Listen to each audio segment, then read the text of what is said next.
Mauni Amavasya, also known as the silent new moon, is a significant day in Hindu culture, especially in Bengali tradition. The day is observed on the Amavasya, new moon of the month of Megha, which typically falls in January or February. Mauni means silent, and on this day, devotees often observe silence as a form of penance and spiritual discipline. It is believed that by remaining silent and meditating on this day, individuals can purify their mind, body, and soul. Many people also take a holy dip in rivers like the Ganges to wash away their sins. In the context of Bengal, Mauni Amavasya is considered an auspicious time for performing rituals and prayers dedicated to ancestors. It is believed that on this day, the soul of departed ancestors are more receptive to the offering made by their descendants, ensuring blessings and peace for the family. Mauni Amavasya also marks the start of certain ritualistic observations, with devotees seeking and spiritual growth and seeking peace and happiness in their lives. এই সামনেই মৌনী অমাবস্যা, ভক্তদের কাছে অনুরোধ, জীবনে অনেক দিন আসে, অনেক দিন যায়।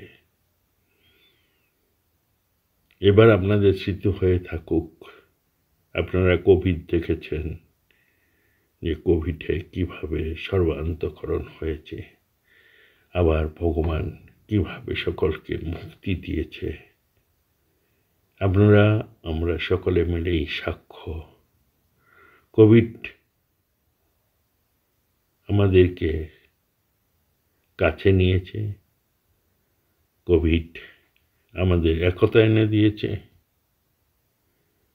আবার কোভিড সংসারের সকলদের বিভেদ সৃষ্টি করেছে। আমরা সকলেই জানি, যখন কোভিড হয়েছে, হসপিটাল দেওয়া মানে পুনরায় যখন ঘরে পাঠানো হয়, তখন মনে সংশয় থাকে, পরিবারকে নিবে কি নেবে না। এছাড়াও দেখতে পেয়েছি অনেক পরিবার মৃত্যুর পর তাদের কাছে ঘেঁষতে না দেওয়া, এটা ভগবানের লীলা ছাড়া আর কিছুই নয়। কোভিডের সময় আমরা দেখছি ভগবানের শুধুমাত্র কম কথা বলা, মুখে মাস্ক লাগানো, হাত ধৌত করা এবং কম বেরোনো, তাতেই কাজ হয়েছে। যারা কর্মযোগী, যারা ত্যাগী মানুষ, জাতি ধর্ম নির্বিশেষে ভারতবাসী সকলেই বেরিয়েছে কোভিড আক্রান্তদের সেবা করার জন্য। ঘরে ঘরে পৌঁছে গেছে সরকারি তরফ থেকে রেশনের চাল, ডাল, অন্যান্য যাবতীয় সামগ্রী। সকলে ফ্রিতে পেয়েছে সরকারি ঔষধ, সরকারি টিকা, যার জন্য আমরা বেঁচে রয়েছি অনেকে। আরো কত অদ্ভুত লীলা দেখব। ভগবানের এই কোভিড লীলায় জগতে অন্য জগতে রূপান্তরিত করেছে। আর কোভিডের পরে আসলো মহা মিলন ক্ষেত্র, প্রয়াগরাজ কুম্ভ মেলা। এই কুম্ভ মেলায় যে সেই কুম্ভ মেলা নয়, 12 বছর অন্তরে, প্রতি 12 বছর অন্তর একটি করে কুম্ভ মেলা হয়। এরকম করে 12টি বছর কেটে যাওয়ার পর 144 বছর পর এই কুম্ভ মেলা। সকলে জমবেদ হয়েছে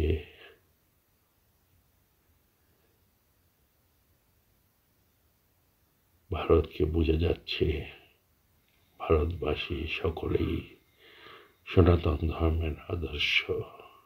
তারা কুণ্ঠাবোধ করছে না, সকলেই 4 থেকে 5 কিলোমিটার হাঁটছে, এমনকি 12 কিলোমিটারও অনেকে হেঁটেছে।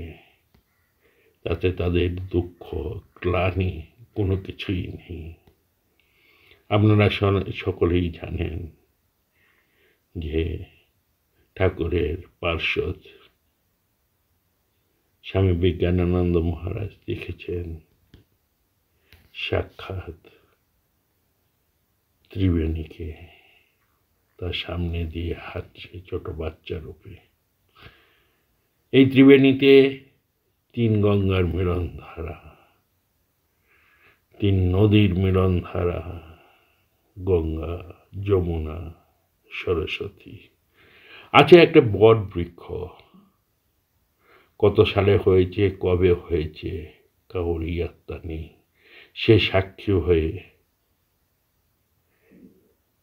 সকলে সাক্ষ্য দান করছে। সকলেই ছুটে পড়ে যাচ্ছে সেই বট গাছটিকে দেখতে। আছে হনুমান মন্দির, এছাড়া আমরা দেখতে পাই রাম মন্দির। ঠাকুর নিজের স্থান নিজেই বেছে নেন। মনে পড়ছে একজন মহারাজের কথা, যখন ছোট ছিলাম, আমেরিকায় একজন ভদ্র মহিলা খাটের উপর বসেছেন। এমন সময় শ্রী ভগবান শ্রী রামকৃষ্ণদেবের অবয়ব দেখেছেন। তিনি বিদেশে থাকেন, ঠাকুর সম্বন্ধে তার কোনো ভাবধারা নেই, ঠাকুর কি সেটাও সে জানে না। প্রায়ই তিনি দেখতেন যখন জমি চাষ করার পর বসতেন।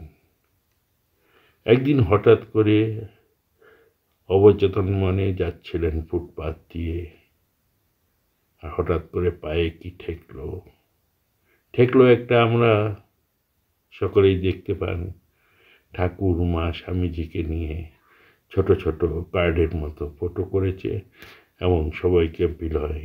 একদিকে ঠাকুরমা স্বামীজির ফটো, অন্যদিকে মিশনের ঠিকানা। এই দেখে অবাক হয়ে গেল, বলছে আমি তো এইটি চাইছি। সঙ্গে সঙ্গে ঠিকানা থেকে দৌড়ে গেল সেই আশ্রম গিয়ে ঠাকুরকে দেখে অবাক, সে বলে বুঝাতে পারে না। যখন বললেন আর ঠাকুরের ছবি অবয়ব দেখতে পেলেন, তখন বুঝতে পারলেন এখন ঠাকুর কিভাবে ধরা দেন ভক্তকে, তিনিই জানেন। আবার ঠাকুরের ক্ষেত্রে আমরা দেখতে পাই, যখন তিনি যদু মল্লিকের বাড়িতে গেছেন, হঠাৎ দেখে একটা বিদেশি লোক, ওইখানে একটা ফটো ছিল যীশু খ্রিস্টের। বিদেশি লোক এসে তাকে সমাদর করছেন, তাকে কি বলছেন, কিছু বোঝাবার চেষ্টা করছেন। তিনি যা যা দেখেছেন তাই তিনি বললেন। পরবর্তীকালে সবাই জানতে পারলেন তিনি আর কেউ নয়, যীশু খ্রিস্ট। এমনি ঠাকুর কখন কাকে ধরা দেন তার কাউর ছাড়া নেই। আমারও সেই রূপ হয়েছে। হঠাৎ করে মনে হলো আমরা রাম মন্দির, চিত্রকূট এবং এলাহাবাদ হয়ে বারাণসী হয়ে ফিরব শিলংয়ে। যেই কথা সেই কাজ। আমরা কোনো কিছু না ভেবে হঠাৎ করে কতিপয় সঙ্গে নিয়ে চলে গেলাম। ঠিক 3 মাস আগে আমরা নতুনভাবে প্ল্যান করলাম কিভাবে যেতে হবে। আমরা দেখলাম জম্মু তাওয়াই কলকাতা থেকে ছাড়ে ঠিক সঠিক সময়ে। সেই ট্রেনটি ধরে আমরা 8টা থেকে 8:30 নাগাদ পৌঁছে গেলাম অযোধ্যায়। সেখান থেকে কিছু দূরে একটি পান্থনিবাসে আমাদের জায়গা হলো, আগে থেকেই ঠিক করে নিয়েছে। সঙ্গে রান্নার লোক ছিল। আমরা 2 ঘন্টা বিশ্রামের পর সকালে রওনা দিলাম। সেখানে সরজী নদীর ধারে, যেখান থেকে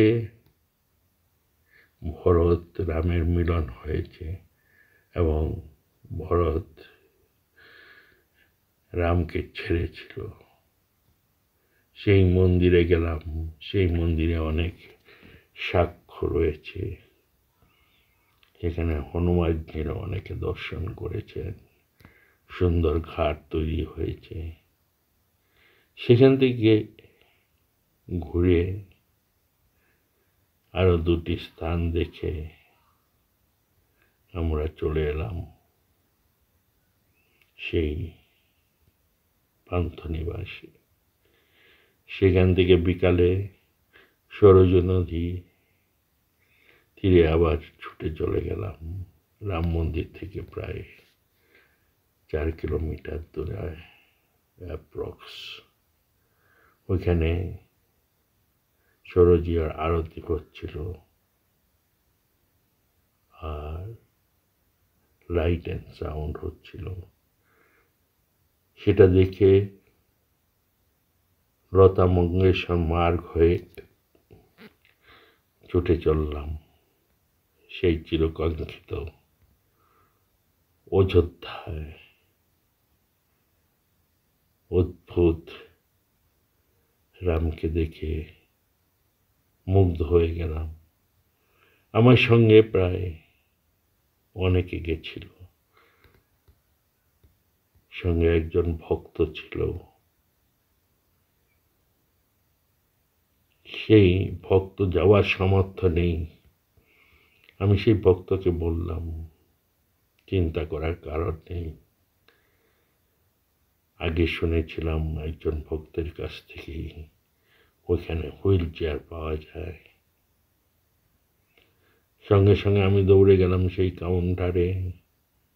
সেখানে শুধুমাত্র আধার কার্ড দেওয়াতে একটা ছেলেকে দিয়ে দিল। সেখান থেকে ওনাকে নিয়ে নির্বিঘ্ন মনে, কারণ জনপ্রতি একজন গেলে তার একজন অ্যাটেন্ডেন্ট পাওয়া যায়। আমি সেই অ্যাটেন্ডেন্ট হিসাবে ওনার সঙ্গে সঙ্গে গেলাম। প্রায় 1 কিলোমিটার হাঁটতে হয়েছে। সুন্দর ব্যবস্থা। জনপ্রতি তারা সরকার থেকে 150 টাকা হুইল চেয়ার দিয়ে বহন করে তাকে দিতে হয়। এই করে সেই মন্দিরের উপলক্ষে এই সব যুবকদের লাগিয়ে প্রচুর কাজের সমাধা করছে, কেউ বা ফুল বিক্রি করছে, কেউ বা মিষ্টির দোকান লাগাচ্ছে, লক্ষ লক্ষ লোক যাচ্ছে। আমরা প্রথম হনুমান মন্দির, ওইখানকার প্রথম স্থান হনুমানের মন্দির, সেই হনুমান মন্দির না দেখে রামকে দর্শন করলেও অপূর্ণ থেকে যায়। তাই হনুমান মন্দির দর্শন করে আমরা রওনা দিলাম রাম মন্দিরের উদ্দেশ্যে, এবং অতি অল্প সময়ের মধ্যেই আমরা রাম মন্দির ঘুরে আসলাম। মনে হয় রাম যেন আশীর্বাদ করার জন্য আমাদের দিকে তাকিয়ে আছেন অদ্ভুত নয়নে, যেন রাম জ্যান্ত হয়ে সকল ভক্তকে আশীর্বাদ করছেন। জগতে শরীর থাকলেই ব্যাধি আসবে, দুঃখ আসবে, কষ্ট আসবে। আপনারা যে কোনো প্রকারেই হোক, আপনারা চলে আসুন প্রথম রাম মন্দির। মৌনী অমাবস্যার 3-4 দিন আগে সেখান থেকে অনেক সুলভে আপনি গেস্ট হাউস পাবেন। একটু দূরে থাকলে মন্দির থেকে একটু কম দাম পাবেন, কাছে থাকলে বেশি দাম হবে। সেখান থেকে আপনি বন্দে ভারত বা অনেক ট্রেন এলাহাবাদে যায়, টুক করে এলাহাবাদে নেমে পড়ুন, সঙ্গে একজনকে নিয়ে চলে যাবেন। মনে আত্মবিশ্বাস রাখুন,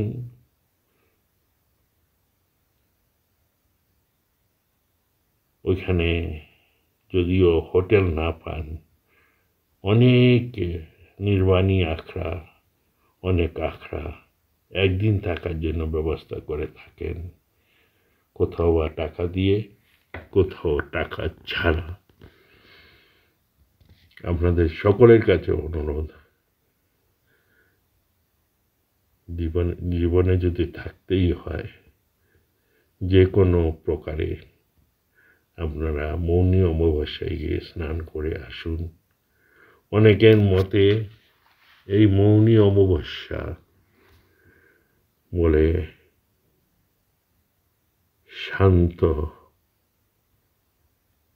চন্দ্র শান্ত থাকে,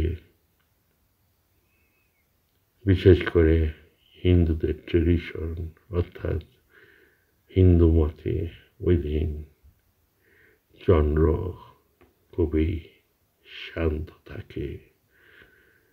মৌনী মানে হলো শান্ত, এবং এই শান্ত থাকার জন্য ভগবান ওই দিন আসেন। তিনিও আসেন, তার সব পার্শ্বদরাও আসেন, এবং সকলে মিলে ভক্তদের সঙ্গে তারাও পূর্ণ হয়ে যান। কারোর মনে যদি কোনো পাপ থাকে, অনেকের মতে সেই পাপ ধুইয়ে মুছে ছারখার হয়ে যায়। এই মৌনী অমাবস্যার বিশেষত একই দিনে বৃহস্পতি চন্দ্র একই দিনে একই রেখায় পড়েছে বলে অনেকে মনে করে থাকেন। এই দিনে স্নান করলে যত গ্লানি, দুঃখ সব কিছু ধুয়ে যায়। অনেকে পিণ্ডদান করেন, অনেকে যারা যারা মারা গেছেন তাদের উদ্দেশ্যে তর্পণ করে থাকেন। শোনা যায় এই নদীতে অনেকে তর্পণ দিয়ে থাকেন। তার মধ্যে আমাদের সারদা মাও ছিলেন। তাই বিশেষত্ব। কিন্তু যারা হাঁটু ব্যথা, যারা হাঁটতে পারেন না, তাদের অনুরোধ করা হচ্ছে তারা যাবেন না। কারণ আপনি যেদিক থেকেই দেখুন, যে কোনো অ্যাঙ্গেল থেকেই যান, আপনাকে মৌনী অমাবস্যার দিন 7 কিলোমিটার থেকে 16 কিলোমিটার হাঁটতেই হবে। এই পুণ্য স্নান আপনারা করে আসুন। অনেকেই যাচ্ছে, গিয়ে যত দুঃখ, কষ্ট, ক্লান্তি ধুয়ে মুছে যাচ্ছে। এর জন্যই তো পৃথিবীব্যাপী সকলেই এই অমাবস্যায় স্নান করতে চলে আসছে। এটা শুধু এখনই নয়, প্রতি 12 বছর অন্তর হয়ে থাকে। কিন্তু এই স্পেশাল স্নান মহাকুম্ভ বলা হচ্ছে, অর্থাৎ 12 বছর অন্তর অন্তর হয়ে থাকে। তাই আপনারা সকলেই চলে আসুন। কোনো কিছু না ভেবে, দেখবেন ভগবান একটি না একটি পথ দেখিয়ে দিবে। ওখান থেকেই আপনারা ছুটে আসুন বারাণসীতে। বারাণসীতে মন্দিরের পাশাপাশি অনেক আশ্রম আছে। তার মধ্যে বিখ্যাত আশ্রম ভারত সেবাশ্রম, রামকৃষ্ণ মিশন, কলকাতা বিশ্রামাগার। এছাড়া আপনারা যদি খোঁজাখুঁজি করেন, অনেক গোষ্ঠী, অনেক আখড়া দেখতে পাবেন। যে কোনো ঢুকে পড়ুন। যদি প্রসাদ পেতে চান, অন্নপূর্ণা ভাণ্ডারে গিয়ে, অন্নপূর্ণা মন্দিরে গিয়ে দুপুরের প্রসাদ পেয়ে নিন। শোনা যায় কাশিতে কেউ অভুক্ত থাকে না। তারপরে আপনারা কেউ যদি বিশেষ ঠাকুরকে ছুঁতে চান, জল দিতে চান, তাহলে সরাসরি 4 নম্বর গেটে গিয়ে আপনারা একটা টাকা দিয়ে, সরকারি নির্ধারিত টাকা দিয়ে স্পর্শ করে আসুন। আর যারা স্পর্শ করতে চান না, দূর থেকেই দেখতে চান, আমার মনে হয় ললিত ঘাট দিয়ে আপনারা উঠবেন। ওখানে সব ব্যবস্থা আছে, লাইনে দাঁড়িয়ে পড়ুন। আমরা যখন রাত্রে 8টার পর গেলাম, ওখানে লাইট অ্যান্ড সাউন্ড দেখতে পেলাম। সুন্দর লাইট অ্যান্ড সাউন্ড দেখাচ্ছে, ইতিহাসও দেখাচ্ছে রামায়ণের এবং বিভিন্ন রামকথা, বিভিন্ন ওইখানকার গঙ্গার কথা। তারপরে আপনারা রাম মন্দির যাওয়ার পূর্বে যদি সম্পূর্ণ ঘাট দেখতে চান, আমার মনে হয় নৌকার থেকে বেশি ভালো আপনারা দেখতে পাবেন আরতি।